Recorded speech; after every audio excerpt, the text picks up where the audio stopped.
You're tuned into Kaieteur Radio 99.1, 99.5. I'm Kayla King, and this is your main newscast. Coming up after the break, these are the stories that we are tracking.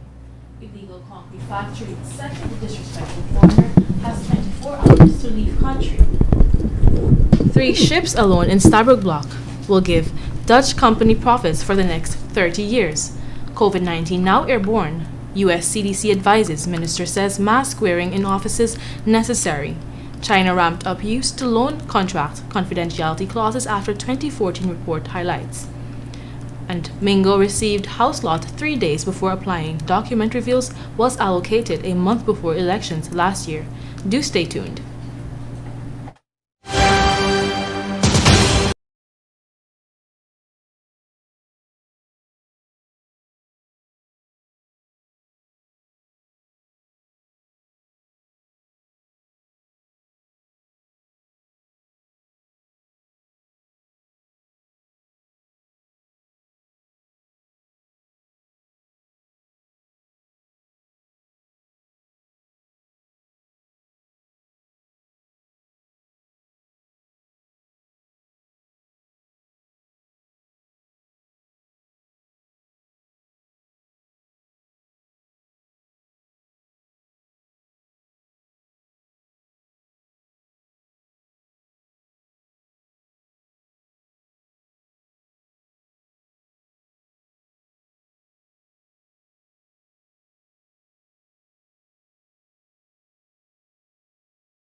Welcome back. Now let's tell you Richard Austin Shamlin, a foreign director of Superior Concrete Inc., has 1 day to leave Guyana or face deportation.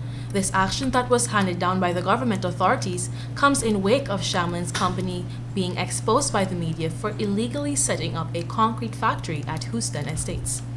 Shamlin had disrespected Housing Minister Colin Crowell in the company of other officials on Tuesday during a visit to the rogue operations. Subsequent checks by local authorities yesterday found that Shamlin was granted a working permit which had a 1-month lifespan, but it was not renewed. As a result of overstaying his time, he was instructed by Immigration Services to leave these shores today or be deported. The government has also instructed Shamlin's colleagues, Ian Giles Jones, who also serves as a director of the foreign-controlled company, Superior Concrete Inc., to leave these shores within 7 days following his disrespectful actions towards enforcement officers of the CH and PA. Now let's tell you Dutch floater specialist SBM Offshore yesterday updated shareholders and reported that its lease and operate turnkey projects for its 4 floating production storage and offloading vessels will see the company with cash flow visibly up to 2050, facilitating dividend payments. 3 of 4 vessels that are buoying the company's financial performance belong to the Guyana Stabroek Block operations. It is understood that the lease Unity is set to arrive next month with Saipem's Constellation vessel currently in the Stabroek Block, finishing up the subsea systems in order to hook up the FPSO when moored.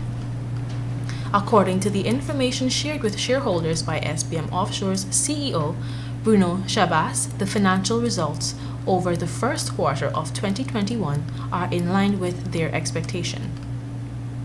Meanwhile, Minister of Health Dr. Frank Anthony has stressed the need for persons to keep their face masks on at all times while working indoors.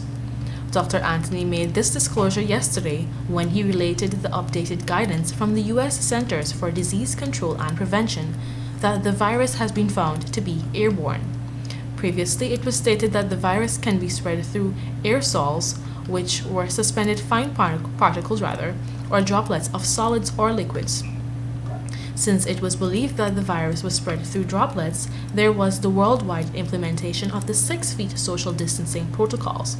However, with this new announcement, Minister Anthony believes that will not be enough.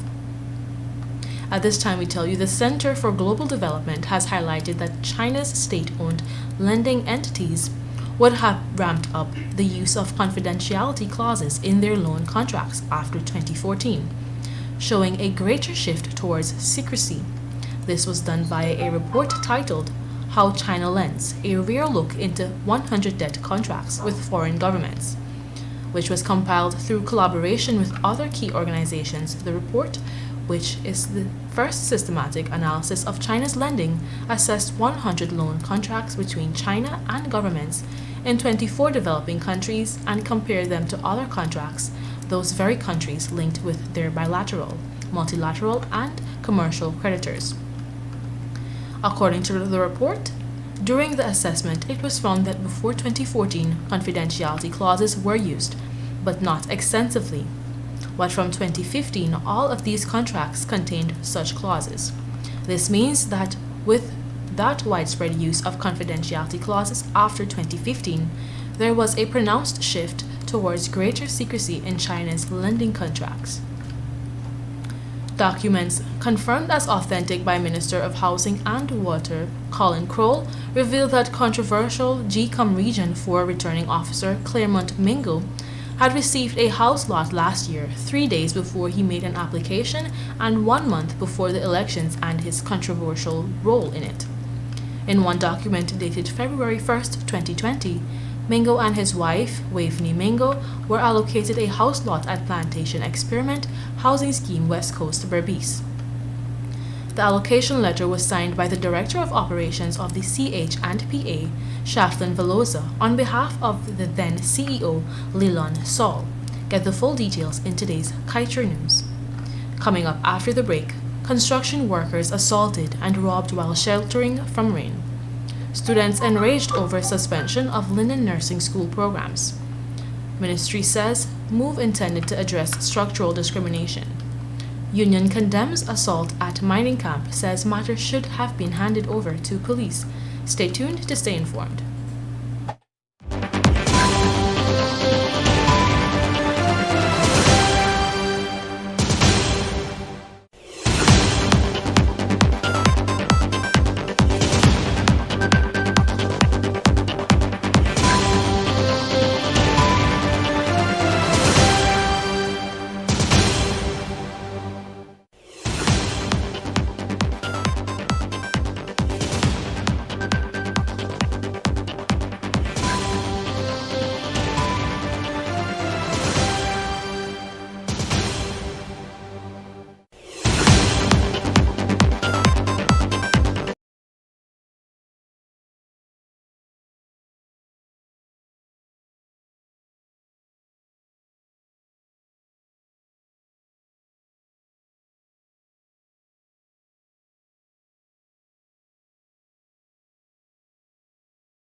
Welcome back. 6 construction workers employed with S. Jagmohan Hardware Supplies and Construction Services were on Tuesday assaulted and robbed by armed bandits while reportedly sheltering from rain. The robbery took place around 10 hours at their work site located at Block 381, Liliendal, Greater Georgetown. A security officer working with the company said that while the employees waited for the rain to stop, 2 men, and one of them armed with a handgun, walked up to the door of the officer, and reportedly instructed the workers not to move. 2 of the employees were reportedly assaulted in the process. The bandits reportedly relieved each one of the men of cash, cell phone, and jewelry before escaping. Meanwhile, first-year students of the Charles Rosa School of Nursing in the mining town of Linden are calling on the Minister of Health, Dr. Frank Anthony, and other relevant authorities to provide the necessary answers related to the indefinite suspension of the registered nurse and nursing assistant programs. According to the students, they were informed last week by their principal tutor that a directive was issued to send them, the students, home, since both programs will be suspended until further notice. The students said while they were not given any reason for the suspension, they were told by the principal tutor that permission was not granted to facilitate classes remotely via digital platforms. The approximately 60 students affected said that the announcement has broken them and shattered their dreams, especially since no one has given them answers. Meanwhile, the National Mines Workers Union of Guyana, headed by Sherwin Delano Downer, has condemned the recent assault of a Guyanese worker at a mining camp by 2 Russians over an alleged theft of gold. The assaulted worker and the Russians are reportedly working for a mining company called Innovative Mining Incorporated that is operating in Region 7. NMWUG in a release said that it condemns without reservations the brutal assault on a local employee by the hands of 2 Russian officials at Innovative Mining, Inc. The 2 Russians have been identified as Chief Security Officer Viktor Sorokin and the company's site manager, Mr. Ryabinchev. The worker who they assaulted has been identified as Charles McDonald, a cook. In other news, the Cane Grove rice farmers who have been blamed by cattle farmers for blocking one of the 2 cokers which resulted in severe flooding of the cattle rears pasture are insisting that the allegation against them is false. In fact, one of the rice farmers, Jerry Bastillo, regarded the allegation as defamation of character. Some of the cattle farmers had recently accused Bastillo and others of blocking the coker in question with a piece of wood. But according to Bastillo, there is no flooding and no damaged coker, and insisted that no one had placed anything for that matter to block up the coker. He did, however, own up always being a part of efforts to repair the cokers whenever anything went wrong. The issue with the coker, Bastillo explained, is that the cattle farmers had wanted to remove it. Meanwhile, inadequate funding has been listed among a plethora of problems being faced by the Guyana Society for the Blind as it seeks to meet its mandate of providing services to those within the blind community. In a press release disseminated yesterday, the organization's president, Mr. Cecile Morris, noted that in addition to an absence of adequate funding to manage the organization and provide services to the membership, there is need for relevant authorities to look into matters of flooding, sanitation, and security at Lot 46, High Street, Georgetown location. These concerns are being highlighted even as the Society observes Blindness Awareness Month, which is being observed in Guyana and throughout the Caribbean. According to Worldometer, the worldwide coronavirus cases are now at 161.2 million, whereas deaths are at 3.3 million, and in the case of recoveries, 139 million. Locally, the Ministry of Health yesterday recorded 128 new COVID-19 cases, taking the total number of confirmed cases to 14,659. 12 patients are in the COVID-19 ICU, 2 persons are quarantined institutionally, 106 are in institutional isolation, and 1,657 are in home isolation. Additionally, a total of 12,551 persons have since recovered, while a total of 331 persons have died after testing positive for the virus. A breakdown of new cases per region shows that Region 4 leads with 68 new cases, Region 5 with 24, Region 3 with 23, Region 10 with 11, and Region 7 with 2. That just about brings us to the end of your main newscast, but before we go, let's head over to the page 7, which is dedicated to being blunt. In Proverbs, a biblical book of wisdom, it is stated that where there is no vision, the people perish. Moreover, in a point in time when a wrong decision could mean the loss of lives, this notion must be taken seriously by our leaders. As COVID-19 rages, our nation needs to see leaders in action who see the people not only as taxpayers and consumers, but as indispensable assets that must be protected at all cost. The government of the day therefore must aim to factor in the importance of the people, both old and young, as it makes crucial decisions to move the country forward in these trying times.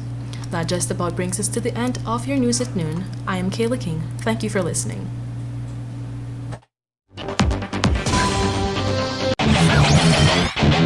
Want value for your advertising dollar? Then place your ads on Kaieteur Radio's newscasts. Streamed live on